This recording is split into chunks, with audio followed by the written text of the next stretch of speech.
Pimpinan Daerah Aisyah Kabupaten Jember mengadakan sarasehan Gerakan Lumbung Hidup Aisyah atau GLHA, kelompok wanita tani atau KWT Kahuripan Aisyah Karangtengah, Desa Andongsari, Kecamatan Ambulu.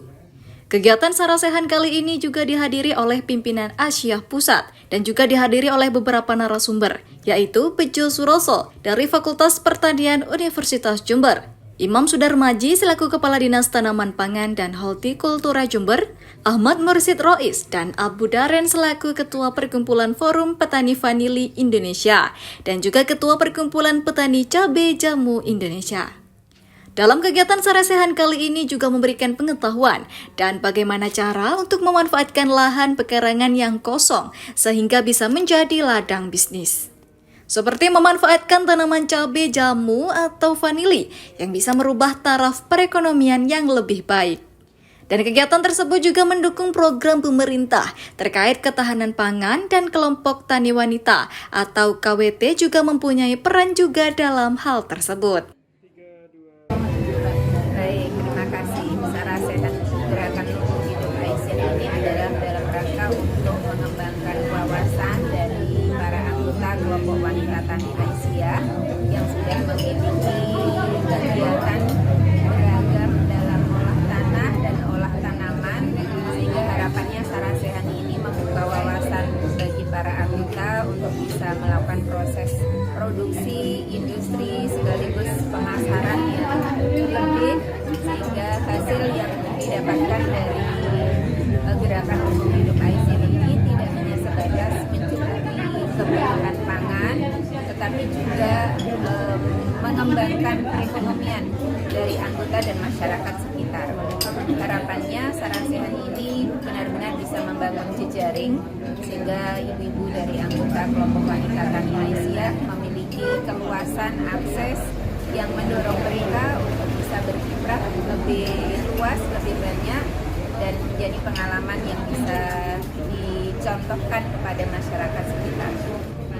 Lahan yang dimiliki oleh ibu itu harus diawali dengan pengolahan tanah terlebih dahulu, kemudian pembibitan, sekaligus kemudian pemberdayaan kelompok wanita taninya, sehingga apa yang ditanam itu menjadi satu kesatuan dari hasil ladang yang mereka miliki.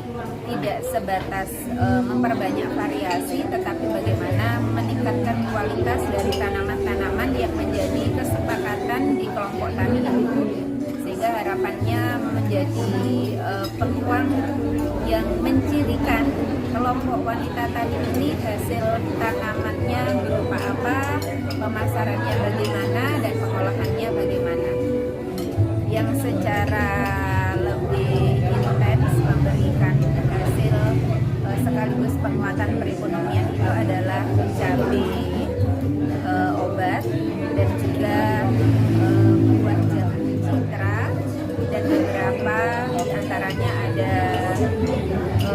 pupuk yang memang dikelola dan dikembangkan sehingga masyarakat dari kelompok wanita tani ini dikenal sebagai penghasil pupuk yang difungsikan oleh masyarakat sebagai pupuk alami yang digunakan di lahan-lahan mereka.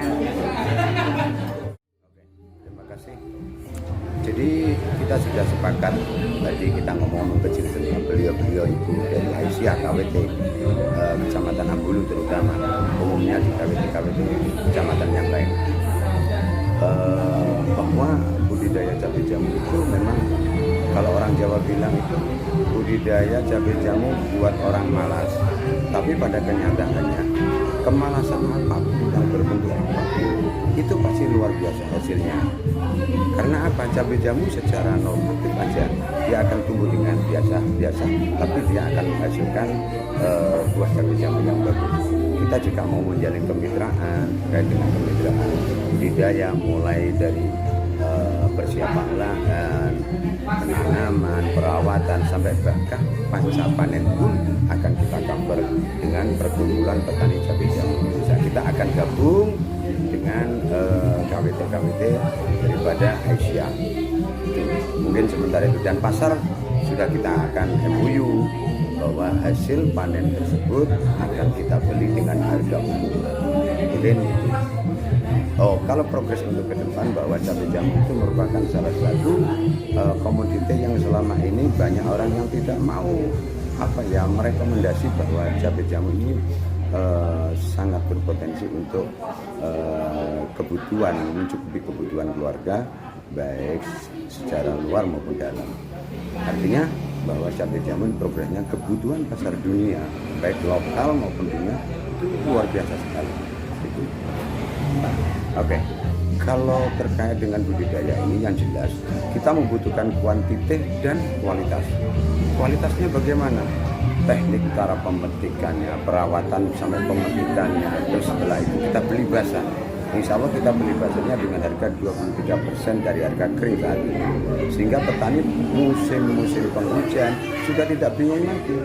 Karena musim hujan kalau mengandalkan sinar matahari pasti tidak akan terjadi kualitas baik. Tapi kalau kita pakai sistem drying, maka itu akan menjadi salah satu solusi bagi para petani di musim penghujan terutama.